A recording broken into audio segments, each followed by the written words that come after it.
তিনার আপনার সাহাবী হযরত আপনার বলা হয়েছে আমির হামজা কলমা পড়ে মুসলমান হয়েছিলেন। চাচা হিসাবে বিবেচিত নয়, তিনি আপনার সাহাবী হিসাবে বিবেচিত হলেন। আল্লাহর নবী ডাক দিয়ে বলেছিলেন, যুদ্ধের ময়দানে গেলেন, বড় যুদ্ধ, এত ঘটনা বলা সম্ভব নয়। বিশ্বনবী হযরত আমির হামজাকে পাঠালেন। সেবা বলে একজন কাফির পৃথিবীর জমিনে যুদ্ধের ময়দানে নেমে এসেছিল।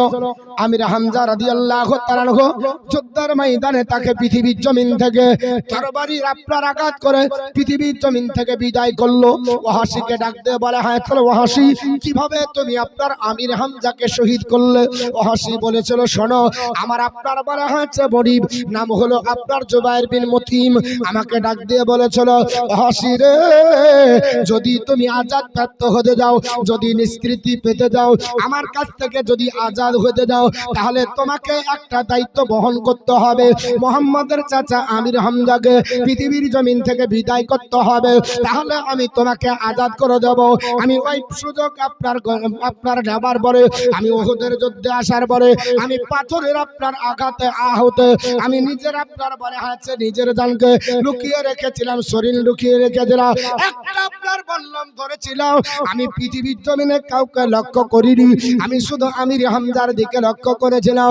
হযরত আমির হামজা রাদিয়াল্লাহু তাআলা আনহু পৃথিবীর জমিনে আপনার বিশিষ্ট সাহাবী, আপনার চলে যাচ্ছেন একটাই টার্গেট, আমি পৃথিবীর জমিনে এই মুশরিকদেরকে শেষ করে দেব, আপনার ইসলামিক পতাকা উত্তোলন করব। কিন্তু মুসলমান পৃথিবীর জমিনে উহুদের প্রান্তরে দেখা গেল আপনার সেবা নামক একজন কাফেরকে হযরত আপনার আমির হামজা পৃথিবী থেকে বিদায় করার পরে আপনার সামনের দিকে আবু সুফিয়ানের দিকে দৌড়ে যাবে। আর ওয়াহাশি দেখতে পাওয়ার পরে একটা বল্লম নেওয়ার পর ওই বল্লমটা লক্ষ্য করলেন ওয়াহাশি রাদিয়াল্লাহু তাআলা আনহুকে, তিনার আপনার নাভির নিচ বরাবর এমন করে আপনার বল্লমটা চালালেন, এত জোরে চালালেন, ওই আপনার বল্লমের আঘাতে নিজের নাভি ছেদ করে বিশ্ব নবীর চাচা আমির হামজার পিছন দিয়ে দুই আপনার পায়ের আপনার মিডিল দিয়ে বেরিয়ে গেল। ওই সময় ওয়াহাশি আপনার দৌড়ে পালাতে যাচ্ছিল, আমির হামজা তাড়া করতে গেল, কিন্তু এমন জায়গায় মেরেছে তলবেটে আর আপনার চলতে পারলেন না। ওই সময় আপনার জমিনে পড়ে গেলেন, আর আপনার দ্বিতীয়বার মারতে হলো না। আমার আল্লাহ ওখানে তার ইন্তিকাল ঘটিয়ে দিল। হযরত ওয়াহাশি আপনার বলা হয়েছে আমির হামজা রাদিয়াল্লাহু তাআলা পৃথিবীর জমিন থেকে বিদায় নিলেন। ওয়াহাশি আপনার বর্ণনা করে, আমি লোকের কাছে গিয়ে বললাম, আজ আমি আজাদ হয়ে গেলাম, হযরত বিশ্ব নবীর চাচা আমির হামজাকে শহীদ করে দিয়েছি। ও মুসলমান, শহীদ করার পর তারা আপনার ক্ষান্ত হয়নি, তারা আপনার বন্ধ করেনি। হযরত আপনার আমির হামজার লাশের উপরে এত অত্যাচার করা হয়েছে, এত যন্ত্রণা দেওয়া হয়েছে, আপনি আমি সহ্য করতে পারবো না। আমার নবী নিজের চোখে দেখে সহ্য করেছে। আর আমরা আরো কাটাই, দেখো কেমন ঈমান এনেছিল আমার নবীর সাহাবারা, সে জগের সাহাবারা। দেখো কেমন ঈমান এনেছিল আমার নবীর সাহাবারা, সে জগের সাহাবারা। হযরত হামজা এনেছিল ঈমান, কত কষ্ট করে। হযরত হামজা এনেছিল ঈমান, কত কষ্ট করে। তাজা রক্ত ঝরে ওহুদের ময়দানে, তবু দিল ছাড়িলে কালেমা পড়লা ইলাহা ইল্লাল্লাহ। দেখো কেমন ঈমান এনেছিল আমার নবীর সাহাবারা, সে জগের সাহাবারা। আল্লাহুম্মা সাল্লি আলা সাইয়্যিদিনা মাওলানা মুহাম্মদ وعلى علي سيدنا مولانا محمد وعلى علي سيدنا مولانا محمد صلى الله عليه وسلم আমির হামজা রাদিয়াল্লাহু তাআলা লাশ পড়ে আপনার ওয়াহাশিকে বলল, ওয়াহাশি রে, ওই আমির হামজার লাশটা কোথায় পড়ে? আবু সুফিয়ানের বিবি নাম হলো হিন্দা। হিন্দা বলেছিল আমার আব্বাকে পৃথিবীর জমিন থেকে বদরের প্রান্তরে বিদায় করেছে, তার বাপের নাম ছিল উতবা। ডাক দিয়ে বলল, বলে দাও আমি তারপরে প্রতিশোধ নেব। হিন্দাকে দেখিয়ে দেওয়া হলো। হিন্দা পরবর্তীতে ইসলাম কবুল করেছিল, কিন্তু তদানীন্তন কালে কি মর্মান্তিক আপনার ঘটনা ঘটিয়ে দিল। আল্লাহর নবীর চাচা আমির হামজার লাশটা পড়ে আছে, ওইখানে যাবার পরে তার আপনার সিনার উপরে বসে গেল। হাতে একটা ছুরি খঞ্জর ছিল, নাভি থেকে সিনা পর্যন্ত আপনার চিরে দিল। মুসলমান, আল্লাহর নবীর আপনার সাহাবীরা কত কষ্ট করেছে, আপনার সিনা পর্যন্ত চিরে দিয়ে আমির হামজার কলিজাটাকে বের করে আমার নবীর সামনে কলিজা চিবিয়ে খাচ্ছে। জোরে বলুন আস্তাগফিরুল্লাহ।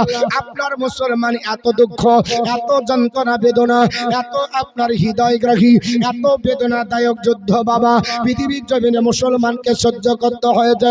আল্লাহর নবীর চাচা আমির হামজার কলিজা চিবিয়ে আপনার যখন আপনার খায় নবীর কলিজা পেটে আল্লাহ আল্লাহ পৃথিবীর জমিনে আমার চাচা এত কি এমন অপরাধ করেছে, ওরা আমার চাচাকে শহীদ করার পর ক্ষান্ত হলো না। আল্লাহ তুমি আমাকে ধৈর্য দাও, আল্লাহ তুমি আমাকে সহ্য দাও। যিনারা হজ করতে গেছিলেন তারা দেখে এসেছেন আমির হামজার আপনার মাজার মুকাদ্দাসাটা উহুদের পাহাড়ের সবচাইতে বড় জায়গা করে আপনার গাড়া করা আছে। আমির হামজার আপনার লাশের উপরে এত অত্যাচার করা হলো, ওনার নাকটাকে কেটে নেওয়া হলো, কানটাকে কেটে নেওয়া হলো, হাত পা গুলোকে কেটে নেওয়া হলো। ও মুসলমান, পৃথিবীর জমিনে এত নির্যাতন জ্বালা যন্ত্রণা আপনার দেওয়ার পরে মুসলমান পৃথিবীর জমিনে ইসলামের বিজয় পতাকা হয়েছে, বিজয় পতাকা উত্তোলন হয়েছে। আর আমাদের বাপদাদার পৈতৃক সম্পত্তি হিসাবে আমরা ধর্ম পেয়েছি, মনে করতেছি আমাদের কিছুই লাগে না। না না, আমার নবী পর্যন্ত ওই যুদ্ধের ময়দানে কত কষ্ট করেছে। উহুদের প্রান্তরে নবী আপনার পৃথিবীর জমিনে আপনার যখন যুদ্ধের ময়দানে তিনি আপনার নেমেছিলেন, আমার বিশ্ব নবীকে লক্ষ্য করে কাফেরের দল যখন তীর বলল, নেজা যখন চালিয়ে চলো, হযরত আবু দুনাজা রাদিয়াল্লাহু তাআলা সাহাবী মনে মনে করছে, আহারে আমার জীবন থাকতে নবীর উপরে অত্যাচার হবে, হতে দেব না, জ্বালা যন্ত্রণা হতে দেব না, নবীর উপর তীর মারবে আর আমি আবু দুনাজা সহ্য করব, ওটা আপনার হবে না। আবু দুনাজা নবীকে ধরলো, ইয়া রাসূলুল্লাহ, ইয়া হাবিবাল্লাহ, ওগো নবীজি, আমার উপরে যদি আপনার চালুনের মতো আমার শরীরটা চিরে যায়, আমার শরীরটা যদি ঝাঁঝরা হয়ে যায়, ইয়া নবী হয়ে যাবে, কিন্তু নবীজি আপনার উপরে আঘাত করতে দেব না। আমার নবীর সাহাবী আবু দুনাজা ধরেছে, আর তীরের উপর তীর, বর্ষার উপর বর্ষা, নেজার উপর নেজা চলে চলো। আপনার বর্ণনাকারীরা বলে হযরত আপনার আবু দুনাজার শরীরে কোনো জায়গা ছিল না, পিঠে কোনো জায়গা ছিল না, গোটা শরীরটা এত ঝাঁঝরা হয়ে চলো, চালুনে যেমন ঝাঁঝরা হয়ে যায়, ফুটো যেমন গণা সম্ভব হয় না, হযরত আবু দুনাজার গোটা শরীরটা এইভাবে আপনার ক্ষত বিক্ষত হয়ে এইভাবে আপনার ফুটে গেছিল, গোটা ঝাঁঝরা হয়ে গেছিল। যে পৃথিবীর জমিনে শাহাদাত বরণ করলেন, তবুও নবীজির আপনার শরীরে লাগতে দিলেন না। কিন্তু মুসলমান তা সত্ত্বেও পৃথিবীর জমিনে কাফেররা যখন আপনার দৌড়ে চলে আসলো, আসার পর বিশ্ব নবীর উপরে কুমাইর বলে একজন পাপিষ্ঠ শহীদ একটা পাথর তুলে আল্লাহর নবীর সিনা আপনার দাঁত মোবারক বরাবর, চেহারা মোবারক বরাবর যখন যখন পাথর মেরে দেয় আল্লাহর নবী দন্দর মোবারক আপনার শহীদ হয়ে গেল।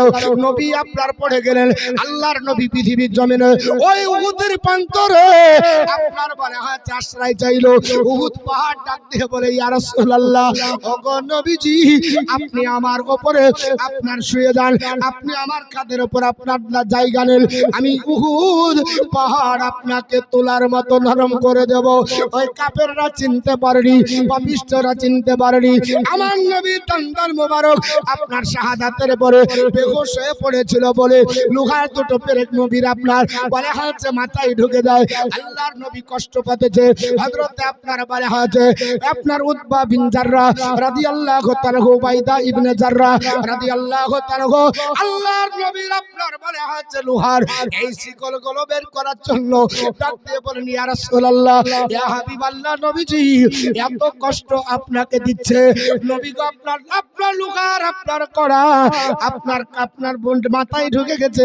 ইয়া রাসূলুল্লাহ, আপনি কষ্ট পাচ্ছেন। নিজের দাঁত দিয়ে বের করতে গিয়ে তিনারও দান শহীদ হয়ে চলো, তবু আপনার বলে হাতে নবীর আপনার বলে হাতে কষ্ট দেখতে পারেননি। আর আজকে মুসলমান আমরা পৃথিবীতে বাড়িতে ঘুমাই। কি বলছেন? নবীর দুটো দন্দন শহীদ হয়ে গেল। নবী পাকের আপনার সাহাবীরা শহীদ হচ্ছে। ইসলামিক পতাকা যার হাতে ছিল নাম হচ্ছে মুসআব বিন উমাইর। কি নাম বললাম? মুসআব বিন উমাইর আল্লাহর নবীকে ঘিরেছে। নবী গো, এখন আপনার উপর আঘাত করলে কিয়ামতের দিন জবাবদিহি করতে পারবো না। আর আমাদের কি মৌলবি তুই মরছিস মর, আমি যাব না, আগে আপনার নিজে বাঁচলে বাপের নাম। হযরত আপনার ভাই হয়েছে মুসআব বিন উমাইর, এক হাতে পতাকা এক হাতে তরবারি নিয়ে যুদ্ধের ময়দানে ঝাঁপিয়ে পড়েছেন। আপনার পাপিষ্ঠ কুমাইর একটা তরবারি চালিয়ে দিল, হাতটা আপনার কেটে জমিনে পড়ে গেল। হযরত আপনার মুসআব বিন উমাইর বলেছিল, আল্লাহ, এই কাটা হাতের ব্যাটা আমার আপনার যদি হয়, আল্লাহ ধৈর্য দাও, আমার পতাকা যেন না নামে। এ মুসলমান, কেমন ঈমান ছিল হযরত আপনার বলে হাতে মুসআব বিন উমাইর। পৃথিবীর জমিনে এক হাতে পতাকা এক হাতে তরবারি, ডান হাত কেটে পড়ে গেল। কাফেররা আপনার কুমাইর মনে করে আপনার বলে হাতে বাম হাত চালিয়ে দিল, দুই হাতটা পড়ে গেল কেটে। দাঁতের ওপরে আপনার ইসলামিক পতাকা ধরে চলো। সেই সময় ডাক দিয়ে বলেছিল, শোন, আমি এখনো বেঁচে আছি রে, আমার নবীজি একটা কষ্ট পাবে সহ্য করব না, আমি মুসআব বিন উমাইর আমি পতাকা নামতে দেব না। হযরত মুসআব বিন উমাইর রাদিয়াল্লাহু তাআলা ইসলামিক পতাকা ধরেছিলেন। তরবারি যখন চালিয়ে দেওয়া হয়, কাটা মাথাতেও তাতেই ধরে আপনার তিনি পতাকা নিয়েছিলেন। ওই সময়তে আপনার কাফেররা আপনার এলান করে দিল, ওগো জগতের মানুষ, মুহাম্মদ সাল্লাল্লাহু আলাইহি ওয়াসাল্লামকে কতল করে দিয়েছি। জোরে বলুন নাউজুবিল্লাহ। কারণ মুসআব বিন উমাইর দেখতে আল্লাহর নবীর মতো ছিলেন, এর জন্য তারা গুজব রটিয়ে দিল। ওইদিকে আপনার খবর হয়ে গেল, চতুর্দিকে খবর হলো। আমার মুসলমান, মদিনায় খবর হলো, ও মদিনাবাসী বাড়িতে আরাম করো, তোমরা জানতে পারোনি উহুদের প্রান্তরে আমার নবীকে শহীদ করে দেওয়া হয়েছে। সবেমাত্র বিবাহ করেছে, বাসর রাত্রি পালন করেছে। হযরত হামজা রাদিয়াল্লাহু তাআলা, হযরত হানজালা রাদিয়াল্লাহু তাআলা, হানজালা আপনার বিবাহ করে স্বামী স্ত্রী মিলন করার পরে একটা কাপড় নিয়ে একটা আপনার তৈলা নিয়ে গোসল করার জন্য টিউবওয়েলের দিকে যায়। আর কে যেন বলে, ও নবীর সাহাবী, এখন গোসল করবি না নবীর প্রতিশোধ নিবি? আমার মতো মৌলবি হলে গোসল করব, তারপর দেখবো দেখি পারি। অত সহজ ঈমান না। আমার মুসলমান বলার উদ্দেশ্য হলো, হযরত আপনার হানজালা গোসল করলেন না। বিবি একটা তরবারি দাও, একটা আমাকে নেজা বল্লম দাও, একটা ঢাল দাও, আমি যুদ্ধের ময়দানে চলে যাব। গো স্বামী, আপনার না গোসল ফরজ আছে? বলে গোসলের দরকার নাই। কার জন্য গোসল করব, কার জন্য পবিত্র হব রে? যে নবী পৃথিবীতে নাই, ওই নবী না থাকলে গোসলের দরকার নাই। নবী তো নাই, তো গোসল করে কি হবে? নবী শহীদ হয়ে গেছে শুনেছি, নবীকে শহীদ করে দিয়েছে, গুজব রটে গেল। মানে মুসআব বিন উমাইর দেখতে আল্লাহ রাসূলের মতো ছিল, এর জন্য গুজব রটিয়ে দিল। আল্লাহর নবী সাল্লাল্লাহু তাআলা আলাইহি ওয়াসাল্লামের এই আপনার বলা হয়েছে গুজব রটিয়ে দেবার কারণে গোটা চতুর্দিকে আপনার হাহাকার লেগে গেল। হযরতে আপনার হানজালা রাদিয়াল্লাহু তাআলা তিনি পৃথিবীর জমিনে বিবিকে বলে, বিবি রে, আমি কার জন্য গোসল করব, কার জন্য এত কিছু করব? আমার গোসলের দরকার নাই, আমার আপনার থাকার দরকার নাই, আমি বাঁচবো না। আমি নবীর জন্য পৃথিবী থেকে বিদায় নেব, ভালোবাসা নবীর জন্য দেখিয়েছে। কারণ আমার নবী বলেছে, লা ইউমিনু আহাদুকুম হাত্তা আকুনা আহাব্বা ইলাই মিন ওয়ালিদিহি ওয়া ওয়ালাদিহি ওয়ান নাসি আজমাইন। অতক্ষণ পর্যন্ত কেউ পূর্ণ ঈমানদার হতে পারবে না, পূর্ণ আপনার বলে আছে ঈমানদার হতে পারবে না, যতক্ষণ পর্যন্ত নিজের বিবির চাইতে, নিজের আপনার সন্তান সন্ততির চাইতে, নিজের আপনার বলে আছে মালের চাইতে, নিজের আপনার বলে আছে জানের চাইতে নবীকে বেশি না ভালোবাসবে। ও বিবি, আজ আমার জান অপেক্ষা নবী আমার কাছে শ্রেষ্ঠ। এই বলে তরবারি দিয়ে আপনার হযরতে হানজালা রাদিয়াল্লাহু তাআলা ধরে যাবার পর টার্গেটে করলো আবু সুফিয়ানকে। আবু সুফিয়ান, তোকে পৃথিবীর জমিন থেকে রাখবো না।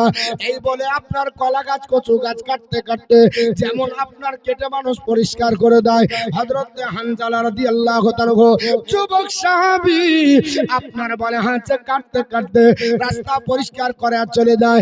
ডাক দিয়ে বলে, কে গো যুদ্ধের কমান্ডার? বলে আবু সুফিয়ান নেতৃত্ব দিচ্ছে। আবু সুফিয়ানকে পৃথিবী থেকে বিদায় করব, আমার নবী নাই, অত পৃথিবীতে বেঁচে থেকে লাভ নয়।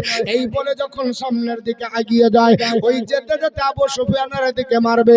আর বিশ্ববিখ্যাত একজন পাপিষ্ঠ শয়তান, নাম হলো তার সাদ্দাদ। এই সাদ্দাদ পৃথিবীর জমিনে হযরতে আপনার হানজালার উপরে একটা আপনার নেজা চালিয়ে দিল। হযরতে হানজালা পড়ে গেলেন। উপরে আপনার যত কাফের ছিল তীর বলল নেজা চালাতে লাগলো।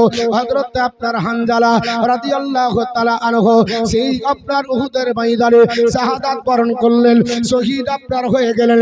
ও মুসলমান, বিশাল যুদ্ধের ঘটনা আপনার বলতে গেলে কত সময় লাগবে? আল্লাহ পাকের যারা হয়ে যায়, আমার নবী বলেছে, মান কানা লিল্লাহি, যে ব্যক্তি আল্লাহর হয়ে যায়, কানাল্লাহু লাহু, আমার আল্লাহ তার হয়ে যায়। আর আমার আল্লাহ যার হয়ে যায়, ওয়াকুল্লা শাইইন ফান্নাস, সমস্ত সৃষ্টি জগৎ তার হয়ে যায়। হযরত হানজালা আপনার শাহাদাত বরণ করলেন। অনেক বড় যুদ্ধের ঘটনা। যাই হোক, যুদ্ধ সমাপ্তি যখন হয়ে গেল, আল্লাহর নবী নিজের আপনার চাচা হযরত আপনার আমির হামজার জানাজা পড়ে দাফন করলেন। কিন্তু নবী আপনার বলা হয়েছে লাশগুলোকে গোছাতে বলছেন। নবী চলতে পারে না, নবীর ক্ষতবিক্ষত শরীর নিয়ে আগের দিকে চলে যায়। একটা মহিলা কাঁদতে কাঁদতে আসে, ইয়া রাসূলুল্লাহ, ইয়া হাবিবাল্লাহ, নবী গো, আমি শুনেছি আল্লাহ রাস্তায় যারা শহীদ হয়ে যায় আল্লাহ তাদের অনেক সম্মান দেয়। আমার নবী বলেছে, শুধু তাই নয়, আল্লাহ রাস্তায় যারা শহীদ হয়ে যায় আমার আল্লাহ তাদের জন্য 6টা পুরস্কার ঘোষণা করেছে। কটা? আমার নবী বলেছে, সাবারা লিশাহিদি ইনদাল্লাহি সিত্তু খিসালিল, আল্লাহ রাস্তায় যারা শাহাদাত বরণ করে আল্লাহ তাদের 6টা পুরস্কার দেবে। 1 নাম্বার ইয়াগফিরুল্লাহ ফি আউয়ালি দাফাতিল, প্রথম রক্তের ফোঁটা জমিনে পড়ার আগে আমার আল্লাহ তার গুনাহ মাফ করে দেয়। ওয়া ইউরিয়া মাকাদাহু মিনাল জান্নাহ, আল্লাহ তাকে জান্নাত দেখিয়ে দেয়। কোন জান্নাতে তুমি থাকবে ওই জান্নাতটা তুমি দেখে নাও, জোরে বল সুবহানাল্লাহ। 3 নম্বরে আমার নবী বলেছে, ও আল্লাহর বান্দা বান্দিরা, ওয়ায়ুজারু মিন আযাবিল কবর ওয়ায়ুমানু ওয়ায়ুমানু মিনাল আযাবিল আকবার, আর বড় আঘাত থেকে এবং কবরের আযাব থেকে maaf করা হয়। যা আপনার 3 নাম্বার হলো। 4 নাম্বার বিশ্ব নবী বলেছে, ওয়ায়ু আপনা ইরদাউ আলা রাশিহি তাজুল ওয়াকারিল ইয়াকুতু মিনহা ওয়া খায়রুম মিনাদ দুনিয়া ওয়া মা ফিহা। যদি আল্লাহ রাস্তায় শহীদ হয়ে যায় আল্লাহ তাকে একটা এত সুন্দর তাজ দেবে, এত একটা সুন্দর টুপি পরাবে যে টুপির জ্যোতি দুনিয়ার কোনো জ্যোতি মিলবে না। ইয়াকুত পাথরের জোরে বলেন সুবহানাল্লাহ। ইয়াকুত পাথরের টুপি দিয়ে জ্যোতি করে সম্মানিত করে তাকে ওই আপনার জান্নাতে রাখা হবে। শুধু তাই নয়, আল্লাহর নবী বলে সাহাবারা শুধু তাই নাই, আল্লাহ পাক 5 নাম্বার তার পুরস্কার দেবে। ওয়ায়ু জাওয়াজু ফি ওয়ায়ু জাওয়াজু সিনাতাইনি সাবঈনা জাওজাতান মিন হুরুল ইন। আল্লাহ তাকে জান্নাতের ভিতরে 70টা হুরের সঙ্গে বিবাহর বন্দোবস্ত করবে। আর 6 নম্বরে আল্লাহ পাক পুরস্কার দেবে ওয়ায়ু সাফাউ ফি সাবঈনা মিনাল আকরাব।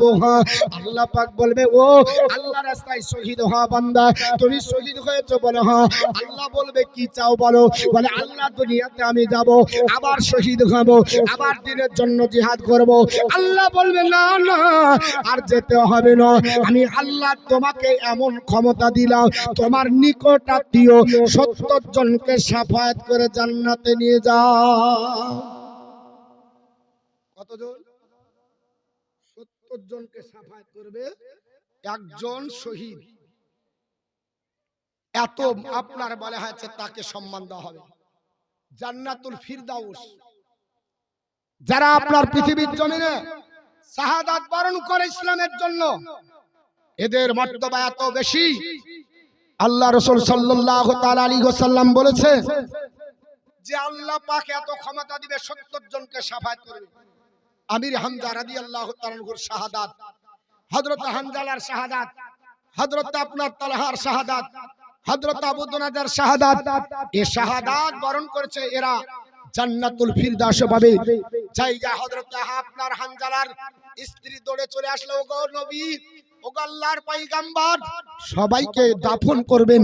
কারণ শরীয়তের বিধান হলো আল্লাহ রাস্তায় যারা শহীদ হবে এদের গোসল দিতে হবে না, এদের কোনো গোসল লাগবে না, এদের কাফন দরকার নাই। যে পোশাক আছে ওই পোশাকেই দিয়ে দাও, ওই পোশাক নিয়ে আল্লাহর দরবারে উঠবে। আল্লাহ বলবেন কেন রক্ত মাখা শরীর? আল্লাহ জানে, তাও জিজ্ঞেস করবে। আল্লাহকে বলবেন আল্লাহ তোমার রাস্তায় শহীদ হয়েছি, কোরআনকে বাঁচানোর জন্য, হাদিসকে বাঁচানোর জন্য, ইসলামকে টিকে রাখার জন্য আল্লাহ শাহাদাত বরণ করেছি। আল্লাহ বলবেন কি চাও? বলে কিছুই চাই না। বলে আল্লাহ তোমার কাছে এটা আবদার করছি, আমাদেরকে আবার পৃথিবীতে পাঠাও, আবার শহীদ হব। আল্লাহ বলবেন না। বলে কেন? বলে আল্লাহ যখন শহীদ হই তখন এত আপনার তৃপ্তি পেয়েছিলাম যেটা জান্নাতেও পাওয়া যাবে না। বলে কেন? যারা শহীদ হয় আল্লাহর নূরের তাজাল্লি দর্শন করে। জোরে বল সুবহানাল্লাহ। সুবহানাল্লাহ। নারে তাকবীর। আল্লাহর নূর দর্শন করে। রিসালাত মাসলাক আলা হযরত। নারে তাকবীর, নারে রিসালাত। আল্লাহর নূর দ্বারা দর্শন করে। তো যদি আল্লাহর নূর দর্শন করে তার বিবেকে আর অন্য কাজ লাগবে? আমি আপনাদের কাছে সূরা ইউসুফের তাফসীর করছিলাম মসজিদে, যে ইউসুফ আলাইহিস সালামকে দেখে গোটা হাত কেটে ফেলছে, বুঝতে পারছে না। তো আল্লাহর নূর যদি দেখে তাহলে ও বুঝতে পারবে কলিজা কেটে দিবে। হযরত হানজালা রাদিয়াল্লাহু তাআলা লাশ পড়ে আছে, বিবি ডাক দিয়ে বলেন ইয়া রাসূলুল্লাহ সবাইকে বিনা গোসলে দাফন করবেন, আমার স্বামীকে করবেন না। কেন? বলে সবে মাত্র বিবাহ হয়েছে, যুদ্ধের ময়দানে আসতে পেরেছিল না। ইয়া রাসূলুল্লাহ মদিনার ওই শারজাবিরে আপনার সাহাবী আমার সঙ্গে বিবাহ বন্ধনে আবদ্ধ হয়ে ইয়া রাসূলুল্লাহ আমরা মিলন করেছি। নবী গো গোসল করার জন্য টিউবওয়েলের কাছে যায়, মদিনায় যেন একটা কথা ভেসে ওঠে, এ মদিনাবাসী কে আছো? নবী নাই, নবী শহীদ হয়ে গেছে।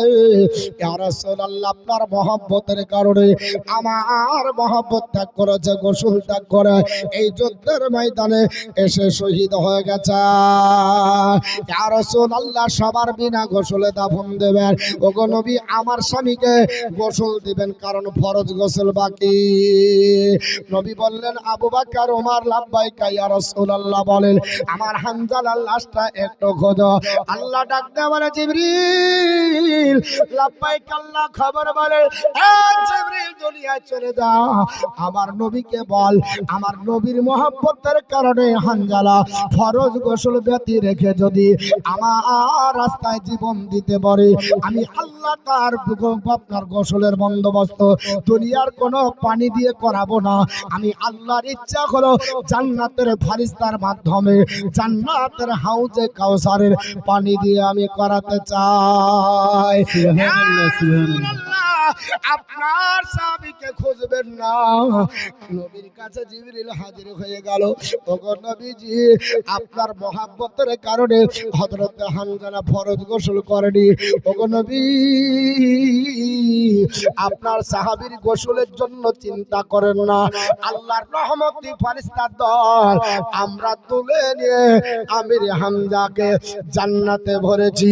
এখন জান্নাতের ভিতরে গোসল চলছে, একটু পরে হযরত হানজালা আসবে। সুবহানাল্লাহ, সুবহানাল্লাহ। চিন্তা করেছেন, দুনিয়ায় থাকতে গোসল লোকে দিতে পারছে না, জান্নাতের ফেরেশতা দিবে। তখন পানি হাউজে কাউসার, যে পানি এক ঢোক পান করলে 70 বছরের পিপাসা নিবারণ। চিন্তা করেছেন? আর আমরা সেই ইসলামকে নিয়ে ঠাট্টা করি, সেই ইসলামকে নিয়ে মনে করি খুব আমরা আপনার বলে হাতে উপহাস করি। আবার যারা একদিন নামাজ পড়লে তারা বলে কবে থেকে নামাজি হয়েছি রে। আবার অনেকে বলে যে নামাজ পড়তে যাবো, কিন্তু একটু লজ্জা লাগে। কলঙ্ক না, ওর নামাজ পড়তে গেলে ওকে লজ্জা লাগে।